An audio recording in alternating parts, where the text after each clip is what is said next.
Lista político y económico para tomarle el pulso al país. Rodrigo, muchas gracias por su presencia en vivo, en tiempo real, en Grupo Sonorama, en el estudio máster en la capital de la República. Un gusto tenerlo. Buenas tardes. Muy buenas tardes, Marcos, Gabriela, qué grato estar aquí. Bueno, y veo que la agenda se pone interesante porque hablamos de política y después de la política tenemos que tomar leche para bajar las tensiones y poder dormir mejor y tener sueños. O sea, es una buena combinación de factores. Es una excelente carta la de hoy. Un menú bastante interesante. El cuarto tema ya no me meto. Rodrigo, ¿cómo estamos en un momento como el que ya hemos descrito en el Ecuador? A ver, creo que el Ecuador se encuentra en una situación política muy crítica. Creo que jamás hemos tenido una situación en la cual la inseguridad, la delincuencia, la narcopolítica y creo que esto marca mucho los crímenes que se han dado este año y los intentos de asesinato tanto al alcalde de Puerto López en campaña, al alcalde Trujillo ya posesionado, al alcalde de Manta, y obviamente creo que un hito relevante es el asesinato a Fernando Villavicencio, quien no solamente fue un candidato a la presidencia de la República, sino ha sido uno de los actores fundamentales para hacer periodismo de investigación, pero periodismo de investigación que más allá de las investigaciones ha derivado en sentencias ejecutoriadas contra personajes relevantes de la política, especialmente del periodo 2007-2017. Creo que eso marca un antes y un después en la política ecuatoriana. Y claro, obviamente, cuando la política ecuatoriana está tan entrelazada y tan vinculada con la parte económica, esto complica también la economía. Y esta parte te la desarrollo en un minuto. Pero claro, con el mayor agrado, y sobre esta base sí quisiera, por la experiencia en todo lo que tiene que ver con el sector económico, agropecuario, en fin, en el que tiene una amplia trayectoria, Rodrigo. A ver, hay uno de los temas que yo, puede sonar un poco absurdo, pero he criticado muchísimo. El Ecuador requiere de un divorcio real, radical, entre lo que es lo político y lo económico. Porque tenemos este entrelazamiento tan fuerte que hay una suerte de codependencia de la parte económica con la parte política. Entonces, cualquier evento político, obviamente no hablo de un evento macro como sería el asesinato de un candidato, sino el cambio de un subsecretario en un ministerio. Y toda la parte económica está viendo qué pasa, cómo se ajustan las cosas. Cuando ese es un caso irrelevante en términos económicos, porque las empresas deben continuar con una meta económica no dependiente o psicológicamente hablando o psiquiátricamente hablando, codependiente del gobierno. Porque esta relación es una codependencia y estas codependencias médicamente se descalifica como codependencias son tóxicas, porque el uno está convencido que depende del otro, cuando la realidad es que el uno puede vivir perfectamente bien sin el otro. Ejemplo, el caso peruano. Perú ha tenido una crisis política gravísima, al igual que Colombia. ¿Y ha sabido separar esta situación? Y la economía sigue funcionando perfectamente bien. Y en el caso peruano particularmente, hace 20, 25 años, que no le veíamos como un país agropecuario o un país abierto al mundo. Puede ser que no les agrade el personaje o sí agrade a otros, pero la incidencia de Fujimori en la presidencia con la reducción del proteccionismo al sector privado permitió que el sector privado pueda desarrollarse y distanciarse de la vida política.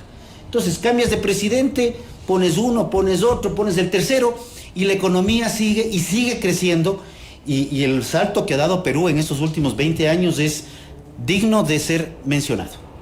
Qué interesante, desde luego, sobre todo porque en temas cruciales el ejemplo es fundamental, ¿no? El ejemplo sirve para el desarrollo y no necesariamente para pasar toda una vida en estas situaciones de enfrentamiento casi cotidiano, Rodrigo. O sea, más que el enfrentamiento es esta incertidumbre. La incertidumbre que vivimos en materia política, que se contamina a la parte económica, lo que conlleva es que no haya confianza. La incertidumbre es la madre de la desconfianza y la desconfianza es la madre de la desinversión. Entonces, tú tienes un ministerio y es por segundo gobierno consecutivo, el Ministerio de la Producción hace acuerdos, llega a buscar inversiones, sean de 10, de 15, de 20, de 30, de 35 mil millones de dólares en compromisos, pero el vaivén político mezclado con la parte económica conlleva que la inversión no aparece. Entonces realmente necesitamos este divorcio, es la palabra, o sea, no hay dónde darle vueltas. Y hoy, ¿cuál es la situación del agro? La situación del agro es incierta. Este es un tercer año que venimos con un verano, para la sierra ecuatoriana particularmente, un verano húmedo. En la costa el invierno fue extendido, lo cual implicó inclusive problemas con la zafra de azúcar. Benefició a unos cultivos, perjudicó a otros, como al final del día en el agro funciona así. Pero sí tenemos a portas un fenómeno del Niño que se viene anticipando, y si hacemos una extrapolación con respecto a cómo se han comportado el clima en otros países, en otras latitudes, sea norte o sur, vemos que los efectos climáticos son cada vez más extremos. Esto sí preocupa, porque veo que estamos tan ocupados en el tema electoral, en el tema de inseguridad, en el tema de quién será el próximo gobierno, o si se cumplen los anuncios del candidato Noboa de ya anunciar una propuesta básica de gabinete. Pero deberíamos estar preocupándonos. Integrantes del gabinete. Sí. Pero deberíamos estar preocupándonos, y desde este gobierno, ojo, este gobierno debería estar trabajando muchísimo en el tema comunicacional, cómo prevenir, cómo mitigar impactos por un potencial fenómeno del Niño. Y esto lo digo a nivel de ciudadano, a nivel de juntas parroquiales, a nivel de alcaldías, a nivel de prefecturas. ¿Y se está dando? No lo siento yo así. Veo muy poco intervención, no en cosas macros. Limpiemos las cunetas, limpiemos las alcantarillas, eduquemos a la gente en que el papelito que botan por la ventana cuando van en el bus o cuando van en el auto en una carretera, es un papelito que se va y va a caer en la cuneta, y esa cuneta se va tapando, y luego cuando vienen las lluvias tenemos problemas. Y lo que comencé diciéndote, ojo con el clima, estamos en medio agosto, ¿no? Tenemos avanzado un poquito a la mitad de agosto y tenemos un clima bastante frío, casi sin viento y con lluvias, lo cual no es un clima típico de verano. Y ya el INOCAR nos está anunciando que el fenómeno del Niño entrará progresivamente desde septiembre. Si bien esto se prevé para la costa ecuatoriana, no resto potenciales impactos a la serranía también, pero principalmente a la infraestructura. Por eso me preocupa tanto la vialidad, porque sin vías el cultivo, bueno o malo, no sale. Sin vías no llegan los insumos, sin vías no se movilizan. Y en el tema de las soluciones, y a propósito del plan que se debe elaborar en este sentido, Gabriela Zúñiga le tiene una encuesta en una pregunta en este sentido, Rodrigo. Gracias, Rodrigo.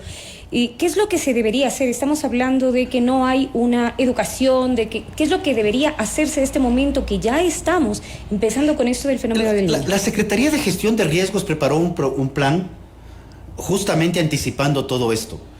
Está el plan, creo que es bueno. Personalmente lo comenté en su momento, creo que debería reforzarse la parte comunicacional. Y socializarlo a la ciudadanía. Sí, pero tratar de ser muy agresivos en esto, porque todos, directa o indirectamente, nos vamos a ver afectados por factores climáticos. Y el factor climático no tiene nada que ver con quién vaya a la presidencia o quién no vaya a la presidencia.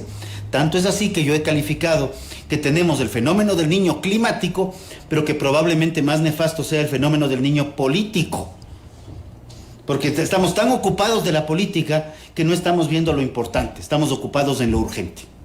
Y ya en el tema de los planes y proyectos de los candidatos presidenciales, más allá del tema del gabinete que usted dice... Fue una propuesta abierta, ¿no? Y que es, desde luego, los nombres de los futuros colaboradores más cercanos, sus ministros, en fin.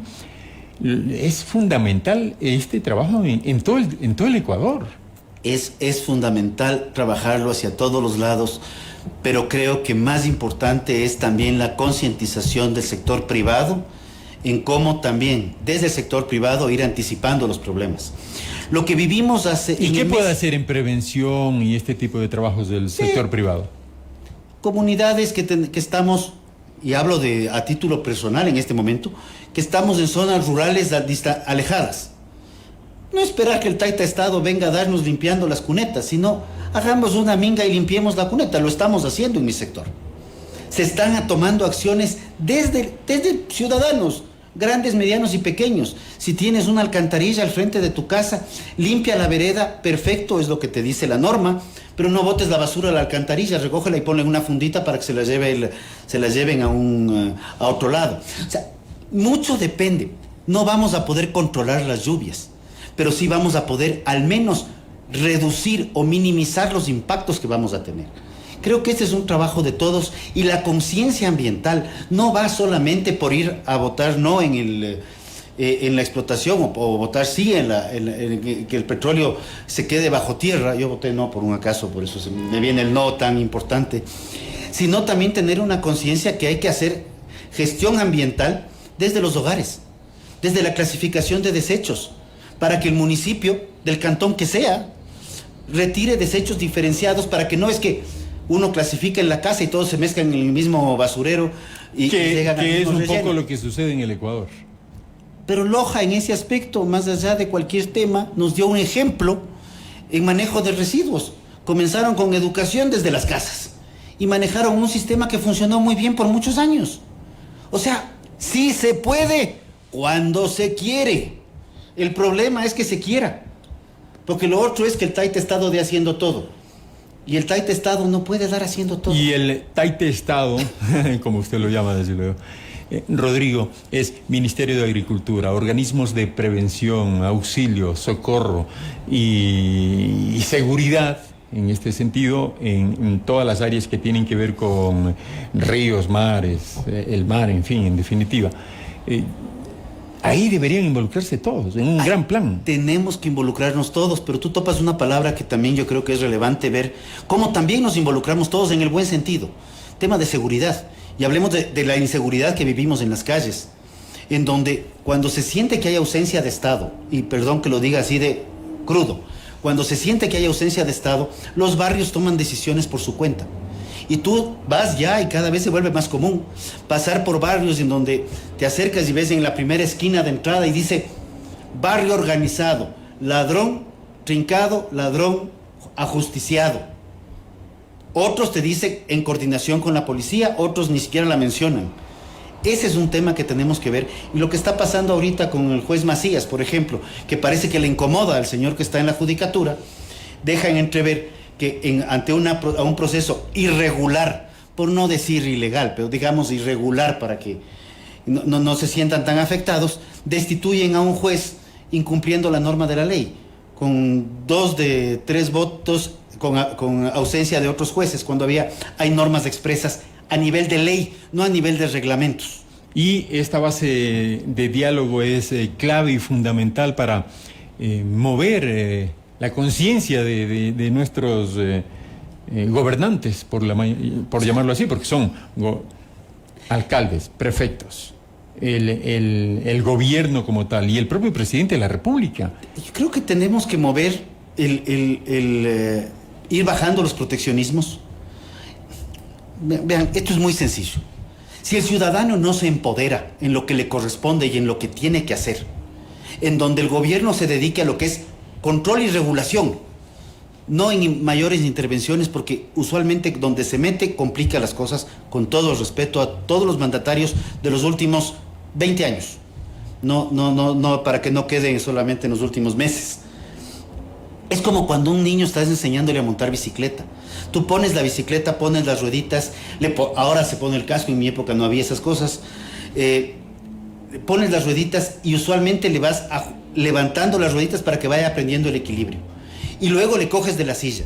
Pero si llega un momento en el cual ya le sientes que está listo para salir, y esto es a las pocas semanas, no es que vamos a demorar 10 años en este proceso, a las pocas semanas, ya si tú le sigues sosteniendo del asiento o le sigues manteniendo las rueditas, ese guagua jamás podrá ser un Richard Carapaz que va a competir a nivel mundial.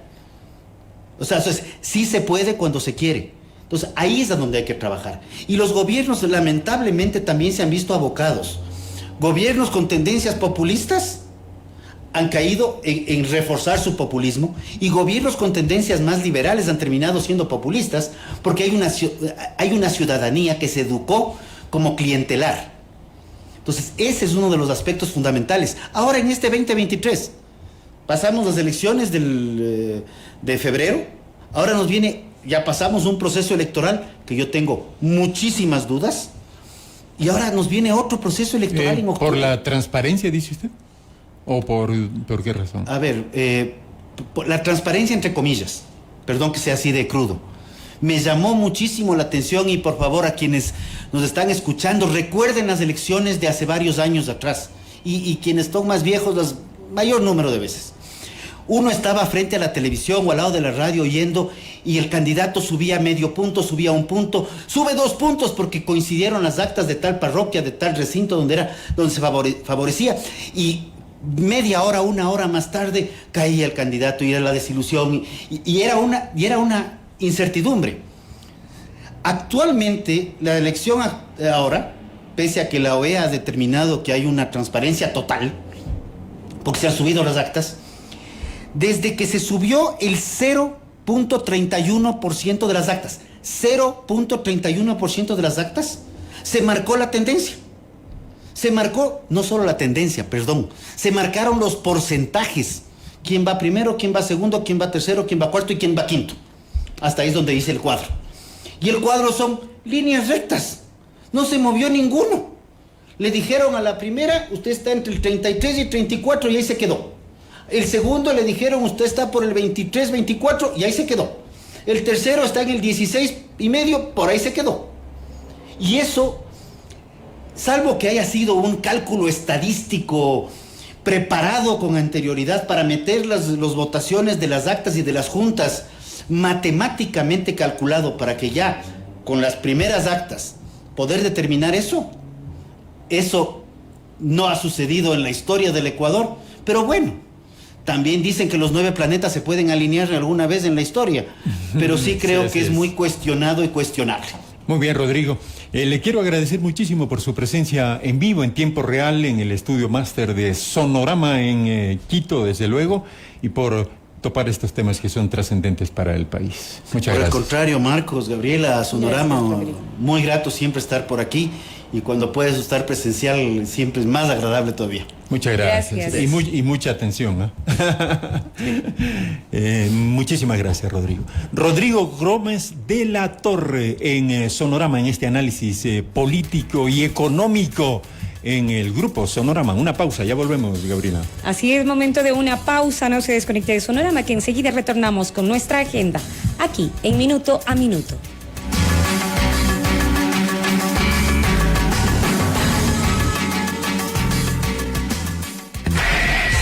No la oigas, escúchala. 104.5, Manabí. Sonorama, la gran señal nacional. Inicio de espacio publicitario. El Ecuador vivió el proceso electoral con esperanza, alegría y seguridad. Las votaciones se han llevado